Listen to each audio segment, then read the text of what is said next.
It's Friday. Cody Freeman was supposed to be here. Something came up. He's coming back Monday. So you got to put up with me and the Prophet here for the next hour. That's coming up next on the DLLS Rangers podcast.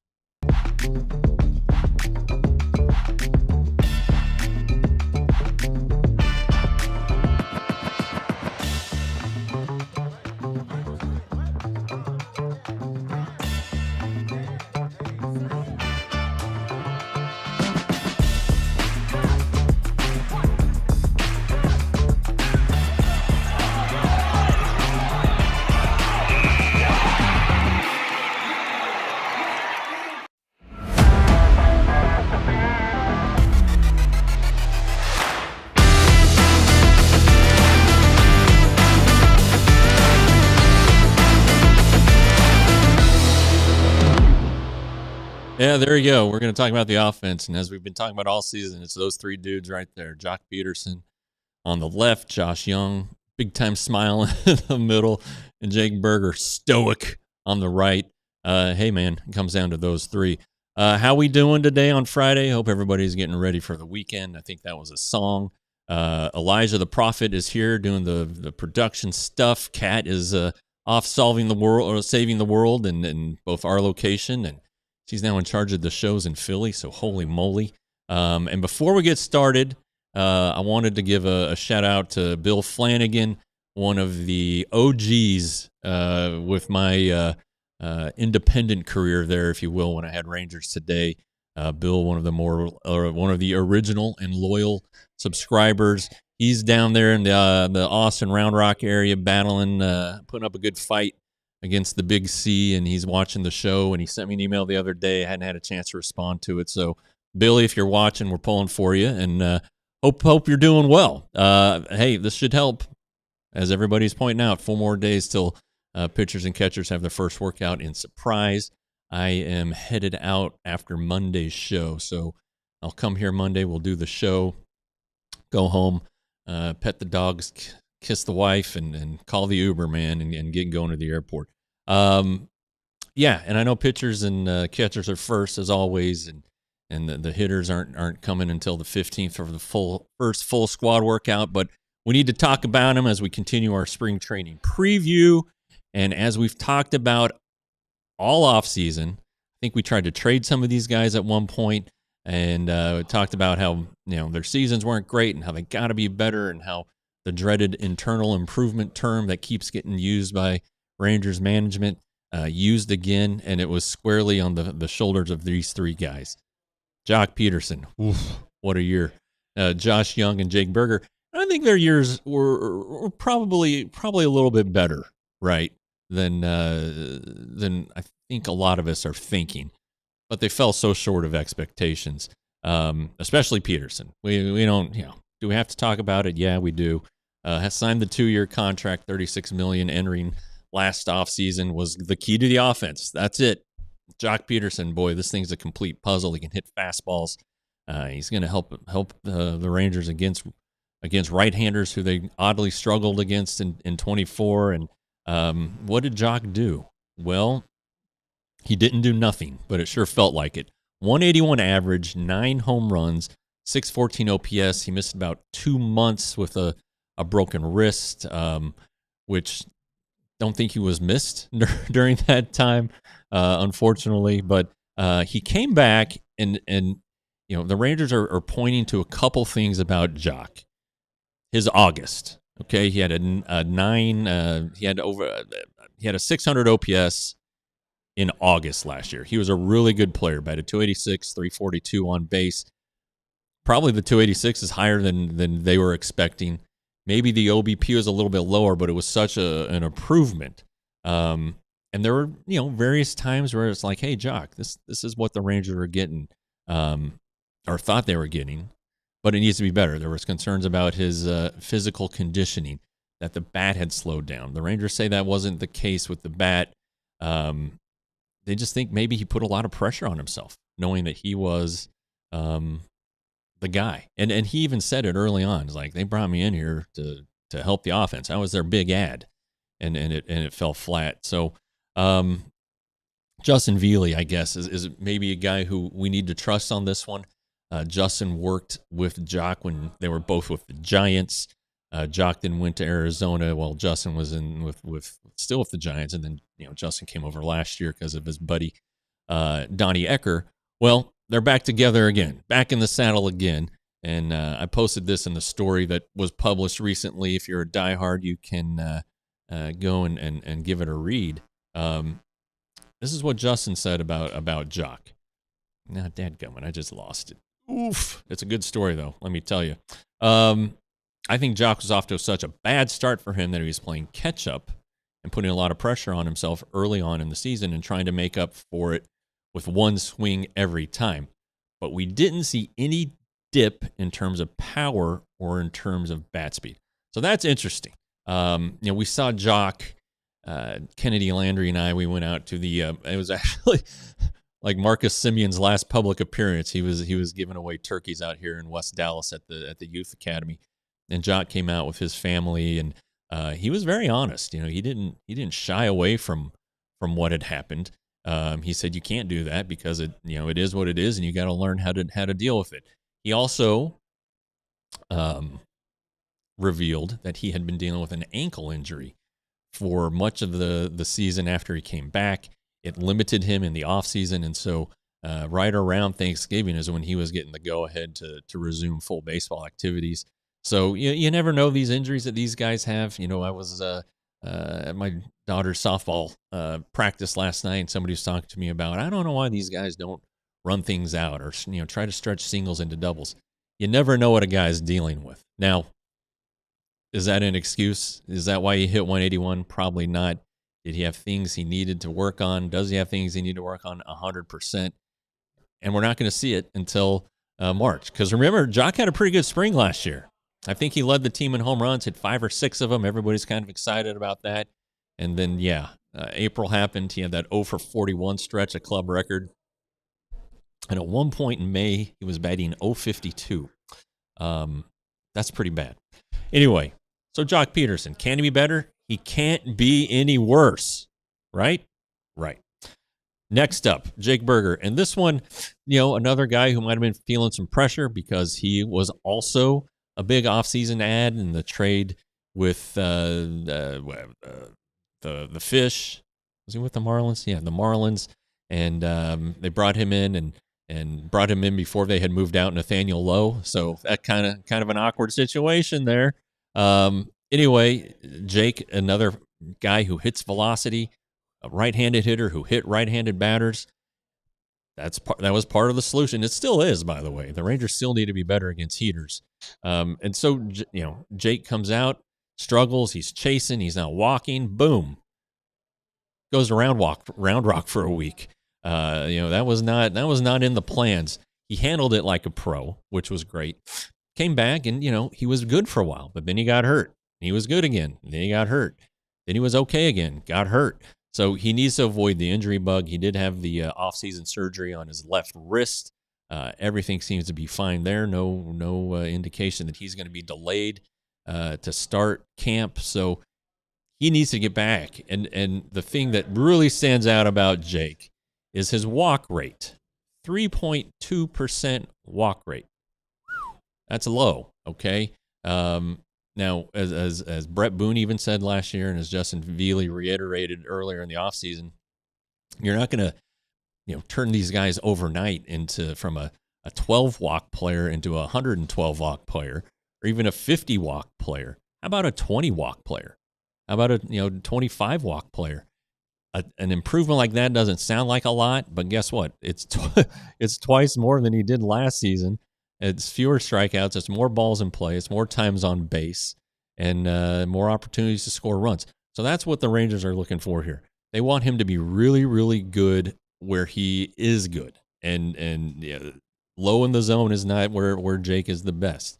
He's at the top of his zone is where he's the best, but he has to know where that is because a lot of times he's swinging at balls that were eye high. I don't think it's that good. Here's what Justin Viele had to say about Jake Burger. Maybe instead of walking 3%, Burger walks 5%. It's not like we're going to take him from a 3 to a 10, right? But if Burger is aggressive at the top of his zone and there's some chase above the zone, but he's not chasing as much down, that is massive progress for Burger. Okay, there you go. Again, I think the guy was okay. He had a 776 OPS in the second half when he wasn't hurt. Maybe that's something to build on. I hope it is, because he's the nicest guy. He was still a positive WAR player, though, 0.9, almost a 1 WAR. He's not gonna kill you defensively. He's actually kind of sneaky fast on the bases. I don't think the Rangers are going to ask him to play second or third, but Lord knows he's willing. So let's pull for Jake Burger. Let's pull for all of these guys. I don't like talking bad about guys. Speaking of third base, Josh Jung. Okay, so Josh Jung's season I didn't think was awful. Okay, but it fell short of what we expect from him. Because he had the great 23. All right, first let's go back even further. First round pick in 19, 8 overall. Okay. Injury in the minors, comes up, debuts in 22, end of 22, homers in his first at bat, strikes out way too much, but comes back in 23. He's an all-star. Got hurt again in August, which probably kept him from being a Gold Glove finalist, kept him from, maybe flirting with 30 home runs that season. But that's the kind of guy that I think Rangers fans and the Rangers are expecting. It hasn't been there. He was hurt in 24. Really injury-plagued season with the broken wrist / thumb / forearm area. I think they were all broken. Well, maybe not the thumb, but the pinky, whatever. It was a disaster of a fracture. Fourth game of the season, he was looking so good through the first 4, and in that game at Tampa Bay. Last year he was pretty healthy. He had a little calf deal. But then in June, I think he hit like 150 in June. He got sent down to Round Rock. And I think you hope that's the wake-up call. I think for him it was. I think he realizes he needs to be better. The big thing for him, 390 slugging percentage, so he didn't drive the ball enough. 5.3 walk rate, so better than Burger, but not good enough. 33.2% chase rate, right? The chase rate. That's the thing that I think drove a lot of people crazy. He would swing at pitches off the plate, throw him a slider, and it breaks outside. There's a chance that it certainly seemed like he was going to swing at every one of them.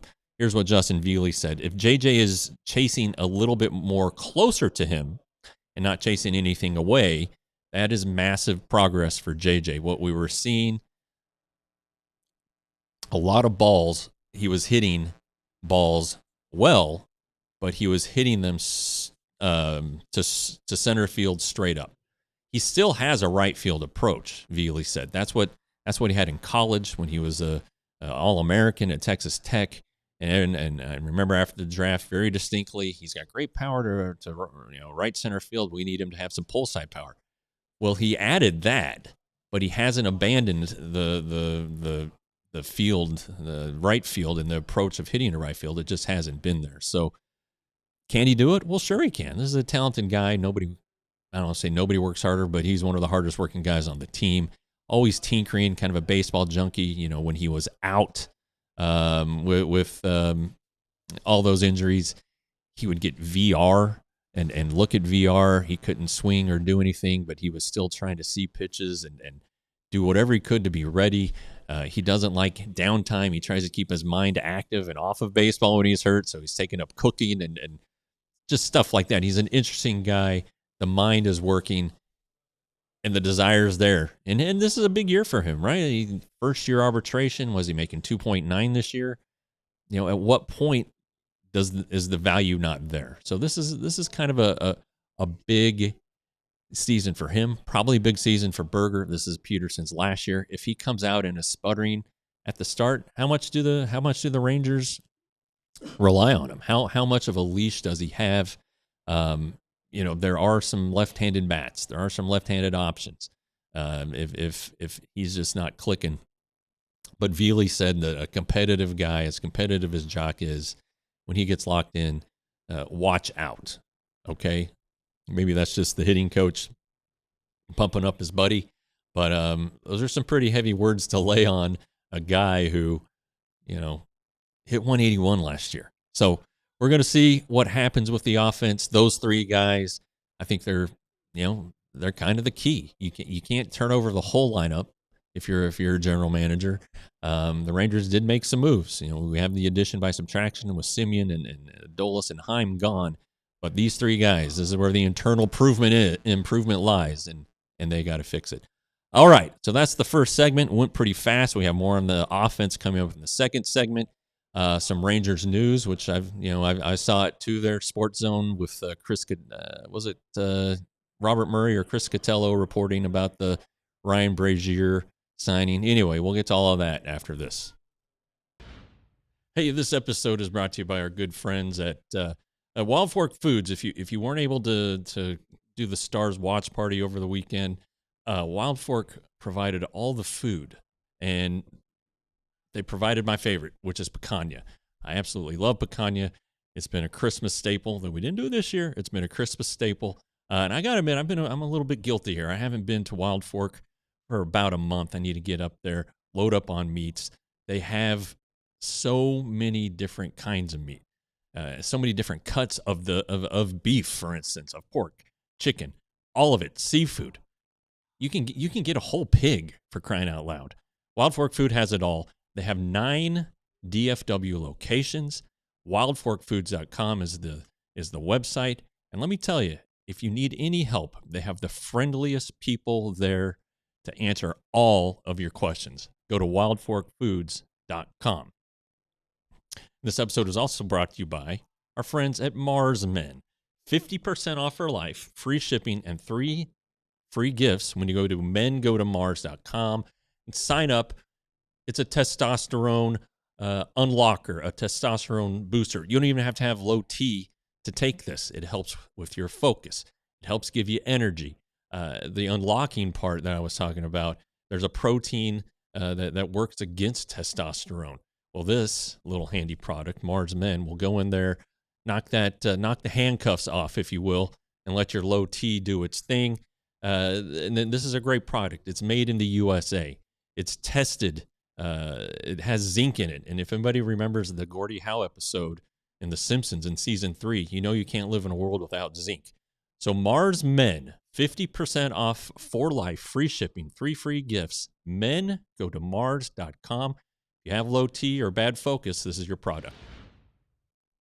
All right, guys, thanks for enduring those ad reads. I mean, I can't endorse Wild Fork enough, and as tired as I am, I probably ought to give this Mars Men a try. Anyway, we'll keep rolling on with the offense here. As I was putting this show together, I did some. I was like, well, let's do a lineup projection. What I think the lineup's going to look like throughout the season. Actually came with 2 versus right and versus left, and the versus left ones got some problems. The Rangers need another right-handed bat. I think we all agree on that. They missed out on Austin Hayes, missed out on Miguel Andujar. But yeah, so there's my lineup projection against left-handers. Nimmo, Seager, Langford, Young, Burger, Duran, Jansen, Freeman, Haggerty. Haggerty's probably the one at DH where it's like, can you upgrade there? I mean, I think Sam Haggerty's going to be on the roster, but I'd like to see a little more thumping there. A guy who is a little more proven, and maybe if that's the case, you swap out Haggerty and Duran, keep Duran in right field. Maybe now's the time you got to split Nimmo and Seager, or make Seager bat third, which you all know I don't care for. So anyway, I think they need another right-handed bat. So who's left if Andujar is gone and if Austin Hayes is gone? Marcell Ozuna, right? Okay. Basically a backup DH. So you're not a lot of roster flexibility there. Justin Turner, 100 years old, but he doesn't want to retire. DH, he can play some first, he can play some third. He did last year at the Cubs, had a decent season against left-handed pitching. Wilmer Flores, an interesting name with the Giants. But again, he's more of a corner guy, DH type, not giving you a ton of added versatility, though he's giving you a decent backup option if poor Jake Burger can't avoid those injury woes. And then I keep running into Grandel Grichuk in my mind, just because he was Joc's platoon partner in Arizona. But Mr. Grichuk didn't have a great year last year, either against right-handers or left-handers. So I'd probably bypass on that one. And yeah, and Mason, I see your comment. Paul Goldschmidt. Why is he still out there? He had a decent year last year at the Yankees. I'm assuming, though, that he'll be far out of the Rangers' price range. Maybe he'll get ticked off and wants to prove something. Maybe he wants to, he's a native Texan, Houston area, but maybe he wants to play for a Texas team before he retires.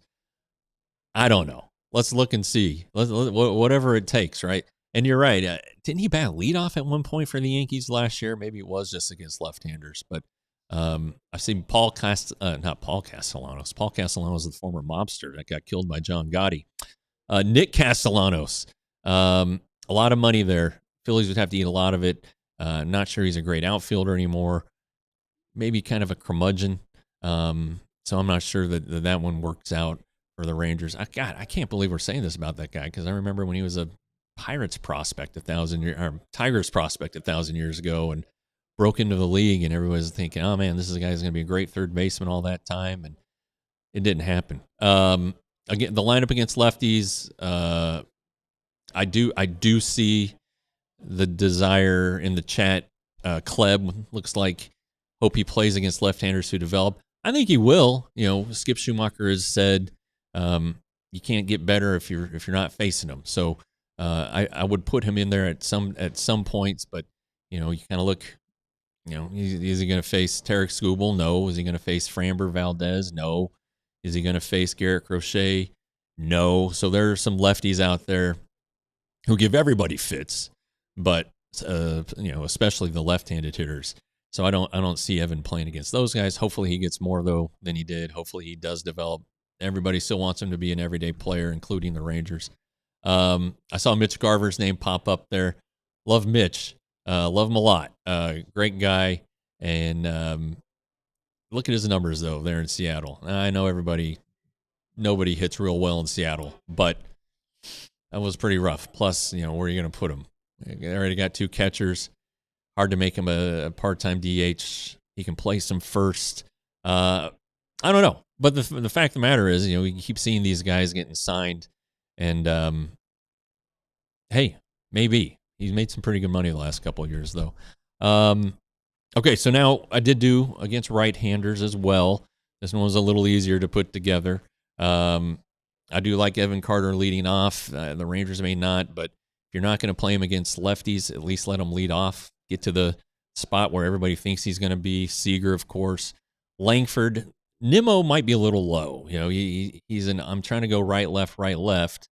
I don't want 3 left-handed batters in a row there, just for late game stuff.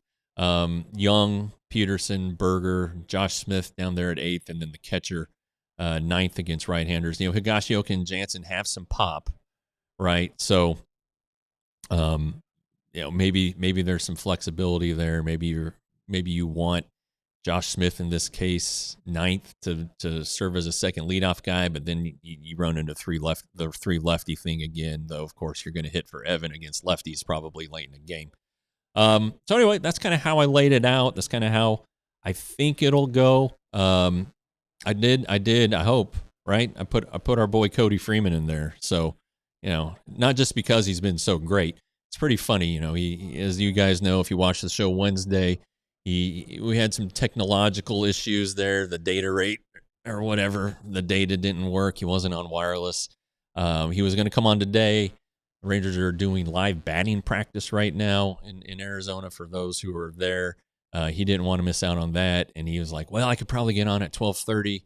And he's like, let's just make sure Monday. I know I can do it. So Monday it is. Cody Freeman will return, hopefully on a wireless signal, so that we can knock out at least a segment, right? At least a segment with him. He'd probably stick around for 2 or 3. Such a nice guy. Okay, so there is some Rangers news that we have to talk about. And as we just talked about, Ryan Brazier, minor league deal with a camp invite.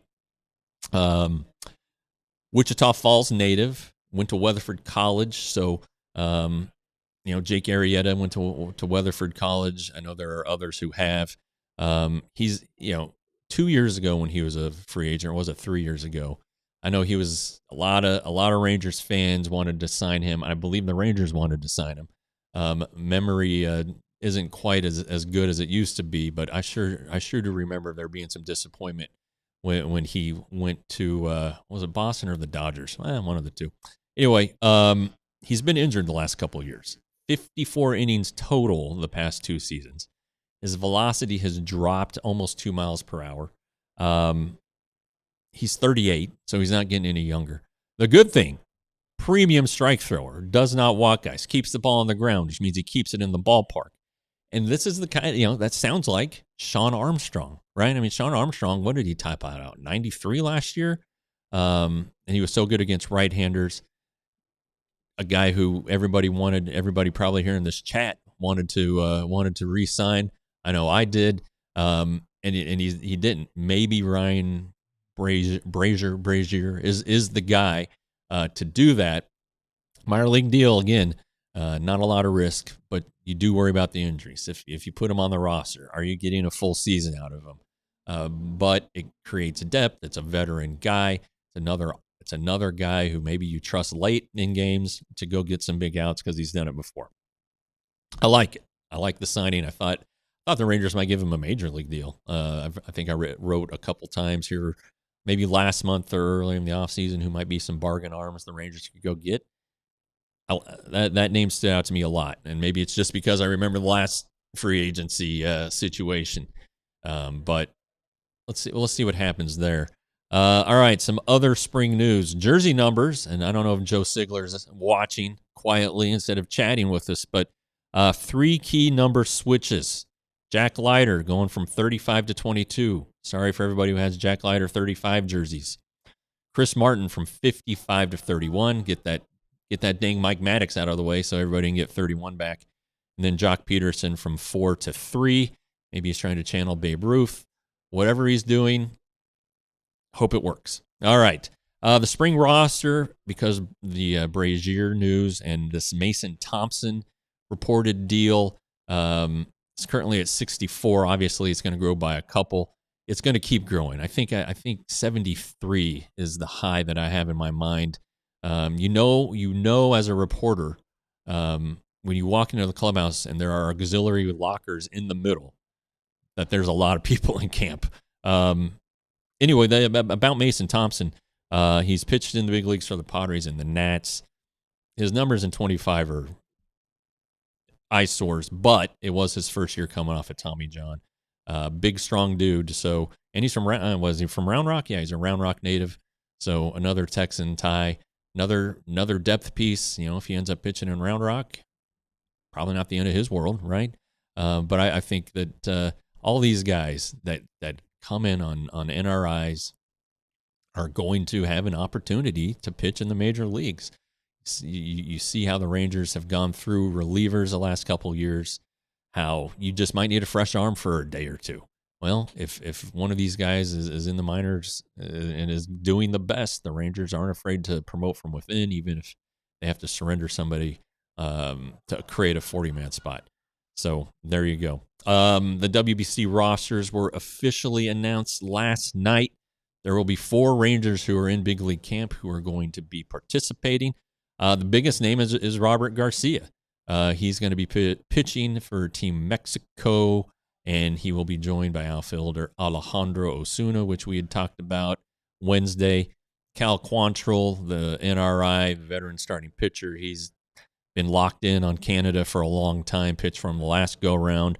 And then Nabil Crismat, who is Colombian, and he's going to pitch for Colombia. Maybe to Jorge Alfaro, former Rangers prospect who was in that Cole Hamels trade. It's 11 years ago. I'm getting old. Look, we got some more news coming up after this. We're going to look at some contract extensions because somebody got a huge payday in arbitration, and man, it might look better to get some young players signed up before they get that far into the arbitration process. That is coming up next on the DLLS Rangers podcast. All right, guys, time to talk Supporters Club.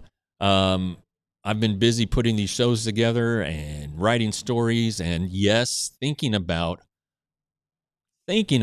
what can we do in Arizona to have a behind-the-scenes video, Rangers themed. I thought about getting a GoPro, but I don't know. Can I write that off? Or I don't think we have one here. Anyway, there's a lot of thoughts running through my head. The Supporters Club, as all of you guys with the little badges know, it's like the diehard membership for our YouTube channel. You get behind-the-scene videos from all of our beats. Kat and GM Ben have been responsible for the last two on the Rangers beat, doing behind-the-scenes stuff. Pretty interesting stuff. Like them all. They're fun. They're funny. And we try to just keep it light, but give you guys some inside knowledge that you can't get anywhere else except if you're a member of the Supporters Club. And then, as always, I'm ensconced in merch underneath this pullover. I have the diehard shirt, the Rangers diehard shirt. Almost always will find me in a DLLS hat. I have 4 of the 5 that are out there at store.allcitynetwork.com. Sweatshirts, shirts, hats. You can get flags. You can get coffee cups and beer steins. You can get a lot of stuff that allows you to show your fandom in a very unique way. Rangers don't sell these shirts at the gift shop. We wish they did. Probably, line our pockets a little bit more, but they don't. But you can get them. It's an easy process. The shipping is fast. And these are quality shirts. I've worked out in them. I've hung out in them. I've worn them to the ballpark. Store.allcitynetwork.com to get your merch. All right. The biggest news yesterday, which coupled with the biggest news Wednesday in baseball, Tarik Skubal, to nobody's surprise, won his arbitration case with the Tigers. I don't know why it ever got this far. I'm sure the Tigers are now asking him themselves that. I know a lot of people are saying, hey, Tigers, why would you, slap your best pitcher, the best pitcher in the game, arguably, in the face with a low ball offer? They were, 12, 13 million apart. The Tigers at 19, Skubal at 32. And it was I got to think it was an easy win. I think it's a 3-arbiter panel who hears the cases. I'd imagine this one was unanimous, right? Anyway, but the timeline is really interesting because the arbitration hearing with the big gap was Wednesday morning, Wednesday afternoon. Okay, so then Wednesday night the news breaks that the Tigers have signed Framber Valdez, 3 years, $15 million. He's reunited with his former manager AJ Hinch. That's 30 there's deferrals and stuff, but anyway.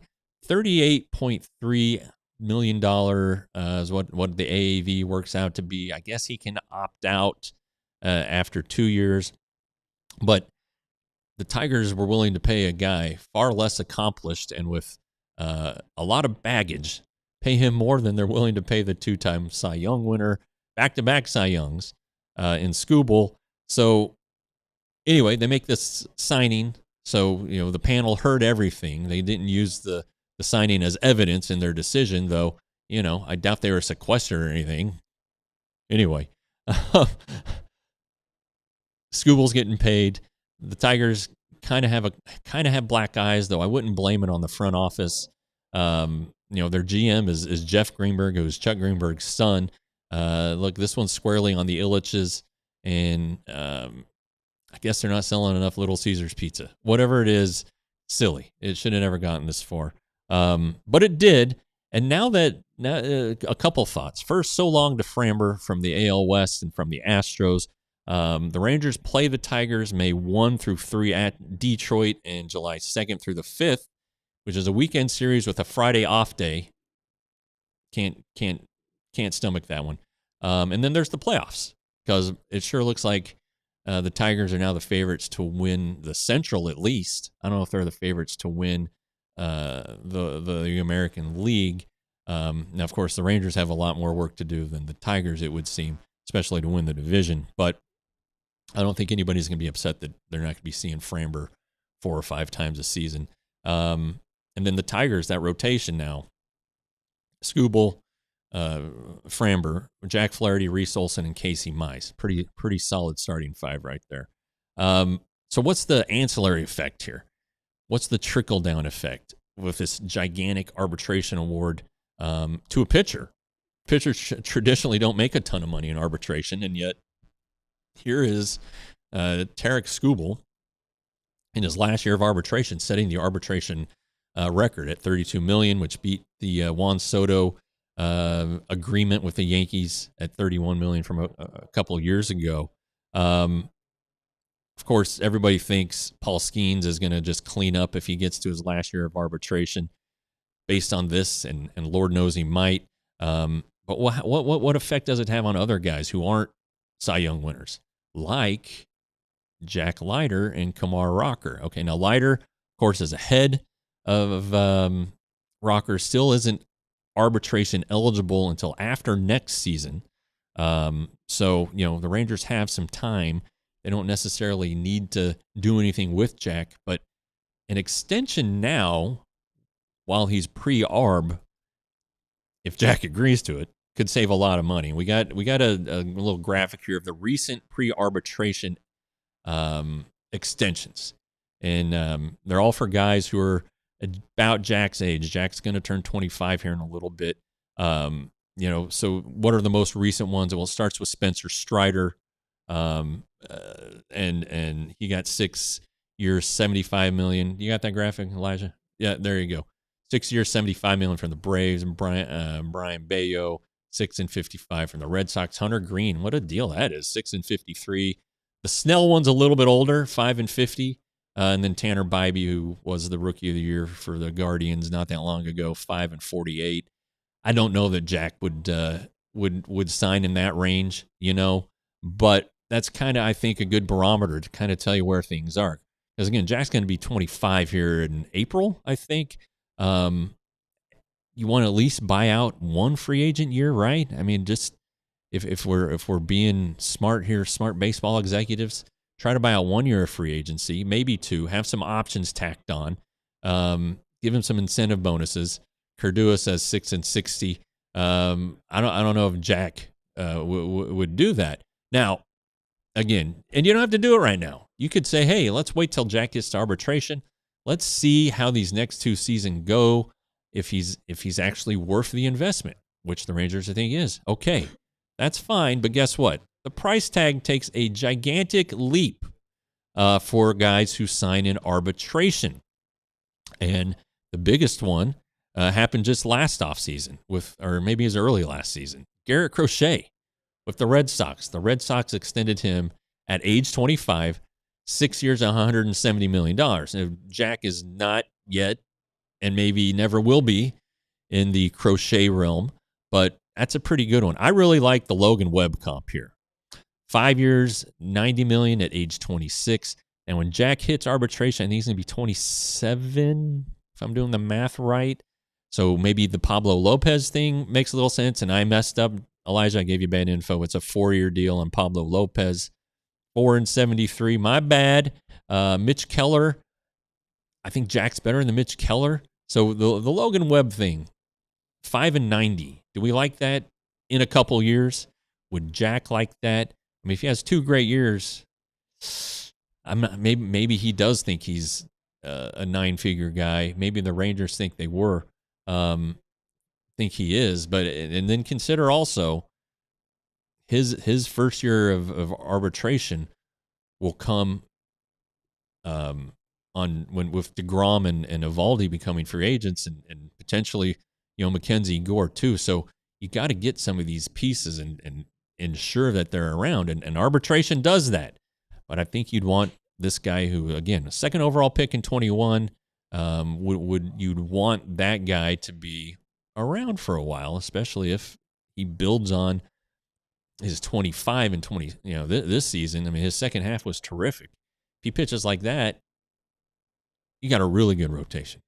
Okay, so while we're talking extensions, I know this kind of came up the other day on the Twitter about what I said about Wyatt Langford and how Wyatt said they know I don't want to go anywhere. Hey, sounds like it's time to make a deal, right? Wyatt, who is what? He's going to turn 24. He just turned 24 in November 15th. He and my sister have the same birthday, not the same year. Unfortunately, I'm sure Jocelyn laments that. But so what about him? He's 24. This is his last year of pre-arb. He'll hit 3-year service time at the end of this year, so he'll go right in there. So he's okay, but right now he is pre-arb. So what are the most a recent one? We don't have a graphic for this, but Tyler Soderstrom. A's just signed him, age 24, 7-86. Jacob Wilson, who's 23, just got 7-70 from those A's. They also gave Lawrence Butler like 7-65, or maybe it was 6-65. Now, if you wait until if some other pre-arb extensions have been like massive, but it's for guys who didn't go to college, guys who were drafted out of high school and came on quick and are now some of the best players in the game. Fernando Tatis Jr. had that huge contract with extension with the Padres. Bobby Witt Jr., of course, for over $200 million. 12 years, I think it was. Jackson Merrill and Roman Anthony. They're both what, 21, 22? And they're signing these big deals. I'd think if it's me, and again, I like spending other people's money. Can you do like 7 or 8 years for 160 with Wyatt? What do you wait this year, because once they go into arbitration, it's going to get a little more expensive. Like, the recent comps on those deals aren't very good, because like Giancarlo Stanton, who the Marlins gave a ton of money to, and so we're still talking the pre-arb guys. And again, it may happen, it may not. The Rangers historically have done these things, though, in spring training or very early in the season. I remember Derek Holland and Ian Kinsler signing extensions in spring training. I think Michael Young was right before spring training in 2007. Who else? Elvis Andrus was, was it opening day? Opening day in 13 when news broke on his deal. Rugi Odor was right before opening day, 17 maybe. So early in the season, this is when the Rangers, get done with putting the roster together for the most part, and then they can shift their focus a little bit, right? And maybe do this. And if they're in, penny pinching mode, if Ray Davis is making them save, do it now. I mean, you could give him a signing bonus. You could defer money. There are a lot of ways to do this, but if I'm the Rangers, even before the Skeens or the Skubal thing, I'm looking at locking these guys up. On the pitching side, with the in light of the Skubal thing, I'm really thinking about Leiter too. But you may want to see a second good year. Maybe with Wyatt, you want to see him get off to a hot start and sustain it into the All-Star break, and maybe that point he's an All-Star, and it makes a lot more sense. I guess the caveat, though, are the Rangers trying to keep payroll down a little bit? Is Ray Davis, who's not getting any younger, is he thinking about selling the club? And then what the ownership future might become uncertain at some point. So you get these guys locked up now and have them for when new ownership comes in and maybe wants to save money again. You hope that the new owners, whenever they come along, are going to treat this like a big market. Trying to think of rich people in Texas who might be interested. And I always think of Dell and, even, didn't Elon Musk move his company here? Not being political, just thinking of rich people. Of course, Elon, when he bought Twitter, he stripped it down. So I don't know if we want to go there or not. But anyway, just some things to think about. I really think that extensions need to be doled out this spring. I really, just get it locked up. And I know maybe they're gun shy after the Odor thing. It didn't work out, but that wasn't a ton of money. And if it had worked out, it would have been a huge boon for the team. And if the Rangers can buy out, let's say 2 or 3 years, 2 years of Wyatt's free agency, and he becomes the player that they think he can become, that's a pretty big deal. That's a pretty big deal. Okay, we have one more segment to go. We're going to be batting some cleanup here. Still lots to talk about. And then I love taking questions from you guys, so we'll do that too. That's coming up next, right after this.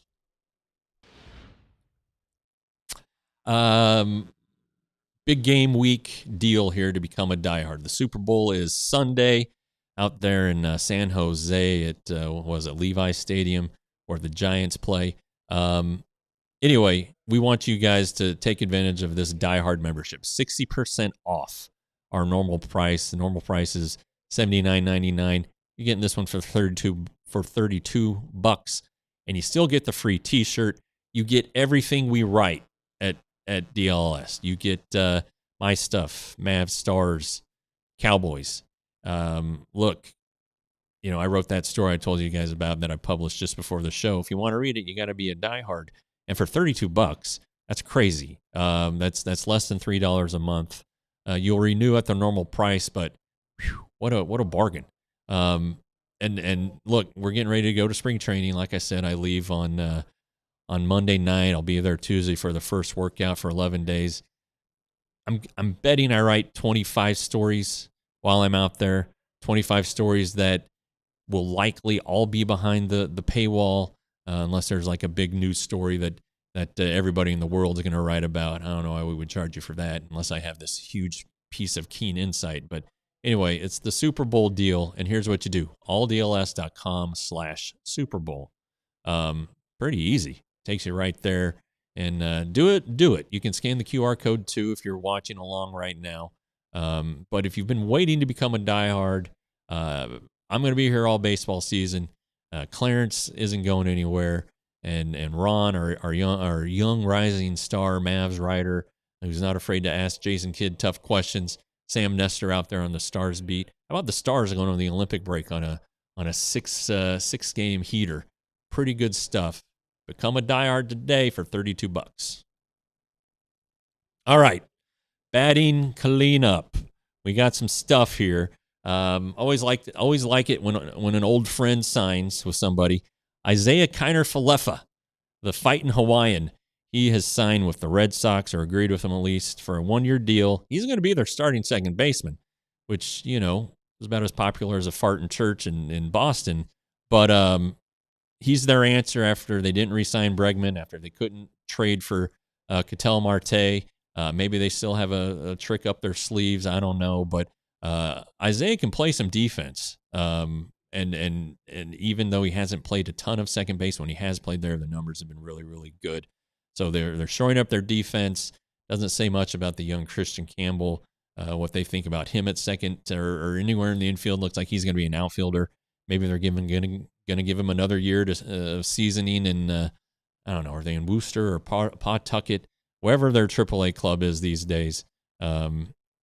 Isaiah's a steady hand, man. He plays for a lot of good teams. He's somebody that teams want at the trade deadline, like Toronto did last year. And I know there's the base running thing from Game 7, which the Blue Jays coaches tirelessly defended Isaiah, saying he did exactly the right thing, exactly what was wanted, and it just didn't work out. He got thrown out at home, and would have been the go-ahead run or the winning run. I don't recall which one it was, but don't blame him. He's just being listen to his coach is what you're supposed to do. He turns 31 on March 23rd, which is pretty hard to believe. I think 2014, if I'm not mistaken, is when the Rangers ended up drafting him out of high school in Hawaii. Didn't hit a home run for like his first 4 years as a pro. Then in 2020, he wins a Gold Glove as the Rangers' third baseman. Good kid, always said the right things. Although if he does have that Hawaiian chip on his shoulder, he even talked about that. If he feels like he's being slighted, he's gonna say something. So good for IKF. Hope to see him soon. The Angels, I'm bringing this up because the Rangers will see the Angels 13 times this season. Brett Suter, maybe it's Suter, 1-year deal to go into the bullpen. 4th bullpen ad by the Angels this offseason with Kirby Yates, Jordan Romano, and Drew Pomeranz. New toy for Mike Maddox to play with and see what he can do with that. But as we kind of look at the West, I still don't see the Angels being any good.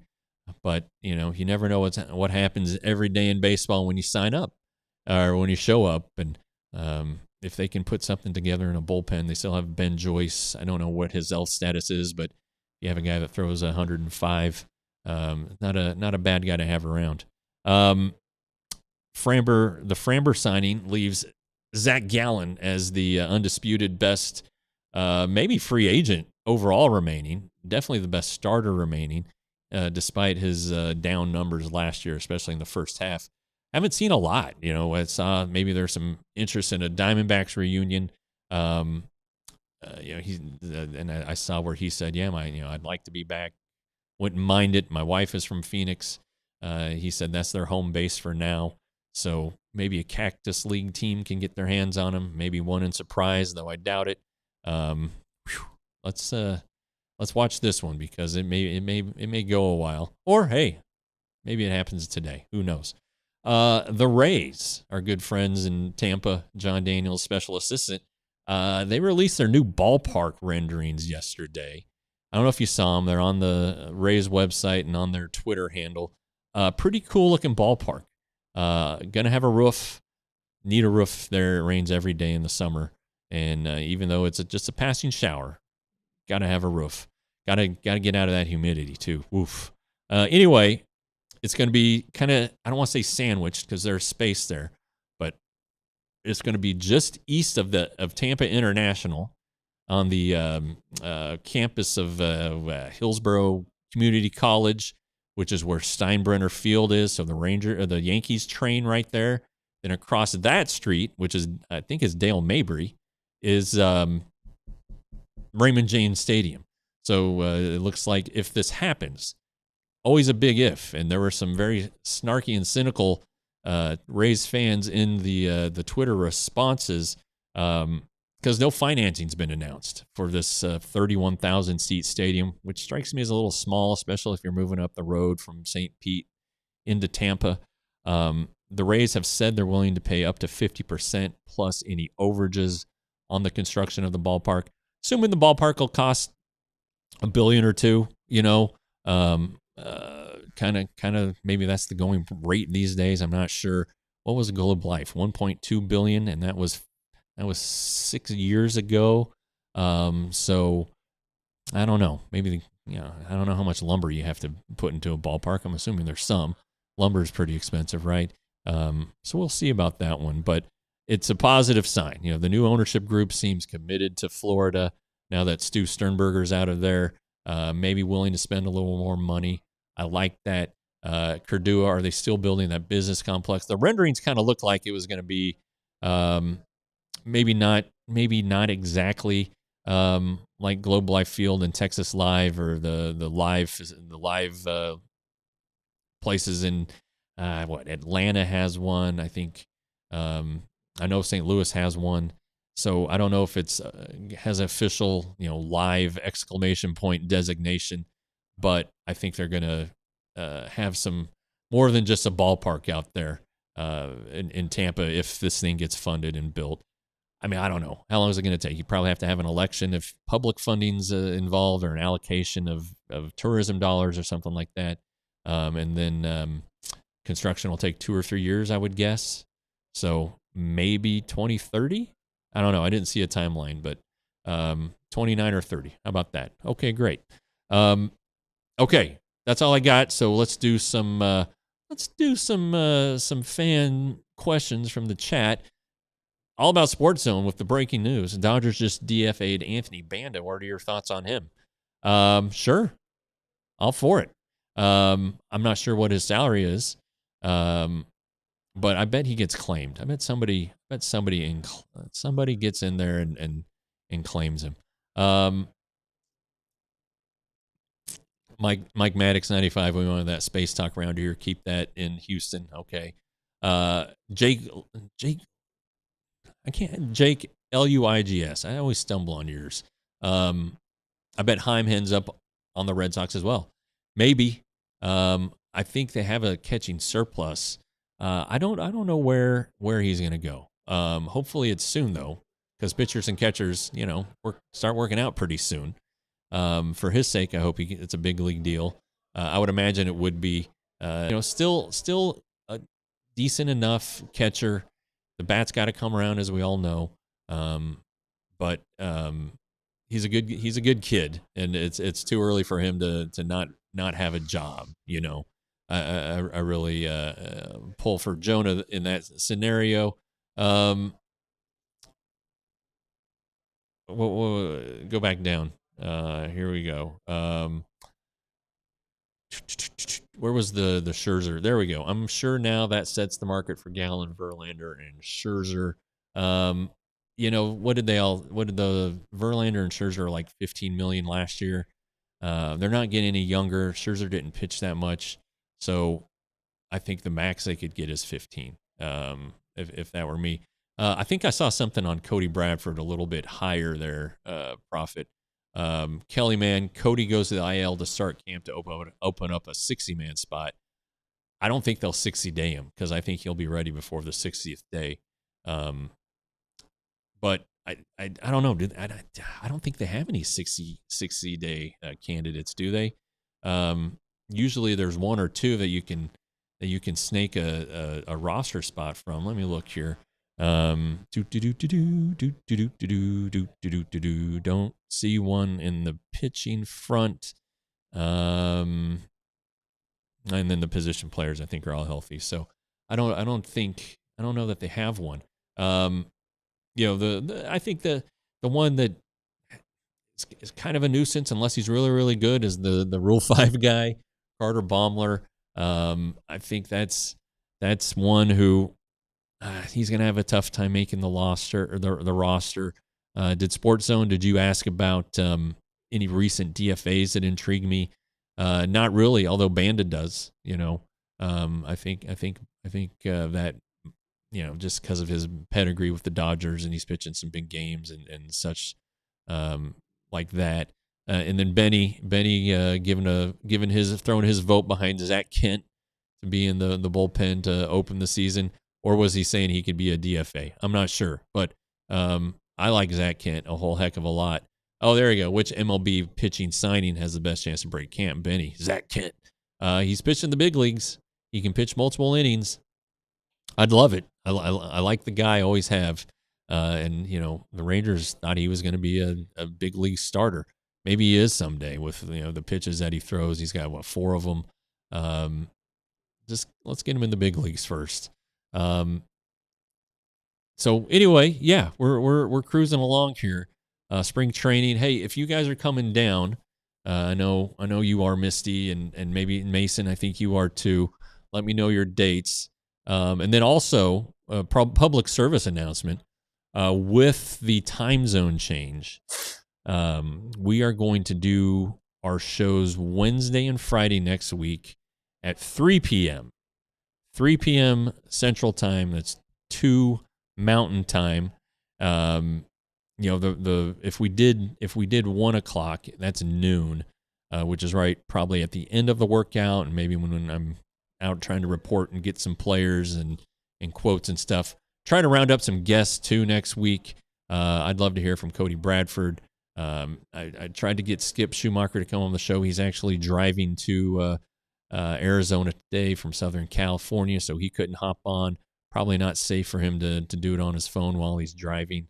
Now, if he has the 2 kids in high school, so I'm guessing that his wife had to stay behind and still take care of them, make sure they get to all their places on time. The son, Brody, of course, is going to TCU on a baseball scholarship in the fall, so he's got to finish up his senior season. Their daughter is a really good soccer player. She went to some showcases in the off season. Pretty interesting. And then I believe Skip's wife was a track star, she ran track in college. So it's in the genes, I would say, with the Schumachers. The Wilsons did not get those genes, but Molly and Henry, they're tough kids and they're working hard. So anyway, that's going to do it for us on this Friday. Hope you guys enjoy your weekend. Hope you're back on Monday because, again, we've got Cody Freeman tentatively committed to an appearance to make up for his technological issues on Wednesday's show. We pretty much talked about all we needed to talk about with him, so maybe we can pepper him with some questions and maybe an Ask Him Anything. I guess it'd be an AHA. Ask Him Anything.